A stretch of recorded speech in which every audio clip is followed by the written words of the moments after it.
నాకు అర్థం కానిది ఏంటంటే, ఒక అద్భుతమైన బాధ్యతాయుతమైన పదవి దక్కినప్పుడు, బాధ్యతగా వ్యవహరించాలి గానీ, ఇంత బాధ్యతారహితంగా ఎట్లా మాట్లాడతారు? ఇప్పుడు తిరుమల తిరుపతి దేవస్థానం ట్రస్ట్ బోర్డు. దానివల్ల జనాలకు ఒరిగేదేంది? వాళ్ళకి దర్శనాల్లో అవకాశాలు దొరుకుతాయి. ఆళ్ళోళ్ళకి దర్శనాలు ఇప్పించుకోవచ్చు. లేదా సమాజంలో పేరు పలుకుబడి, అట్లాగే ఆ గుడి పేరు చెప్పుకొని 4 చోట్ల ప్రోగ్రాములకు గెస్ట్‌లుగా అటెండ్ అవ్వచ్చు. ఇది వాళ్ళకి ప్రయోజనం. దేవుడికేం ప్రయోజనం? దేవుడు అడ్మినిస్ట్రేషన్ క్యూ లైన్‌లు అధికారులే నడుపుతారు, సిబ్బందే నడుపుతారు.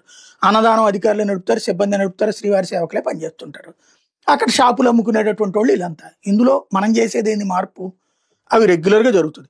మేమొచ్చాక బాగా చేశాం అంటే అమాయకత్వం అది. అన్నదానము దశాబ్దాలుగా నడుస్తూనే ఉంది. ప్రసాదము దశాబ్దాలుగా నడుస్తుంది. క్యూ లైన్‌లు దశాబ్దాలు. మనం ఏం మార్పు చేశాం? భవిష్యత్తులో చేద్దాం అనుకున్నాం ఆర్టిఫిషియల్ ఇంటెలిజెన్స్ 2 గంటల్లో దర్శనం. అంతకుముందు చెప్పాం. నేను అప్పుడే చెప్పా.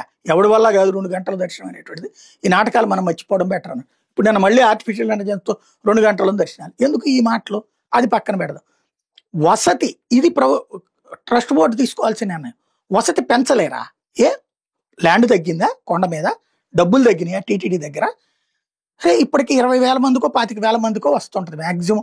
ఏది మామూలుగా అయితే 30, 40,000 మందికి ఉండాలి. కానీ అందులో వసతి కోసం కట్టిన బిల్డింగులు కార్యాలయాలకో లేకపోతే గనక ఇతర వాటికి ఇచ్చినటువంటి కారణంగా తగ్గుతుంది. చేయాల్సింది ఏంటది? దాన్ని కదా స్ట్రీమ్ లైన్ చేయాల్సింది. వసతి ఇంకా పెంచాలా? ఏడాది అయిపోయింది టీటీడీ పాలక మండలి వచ్చి.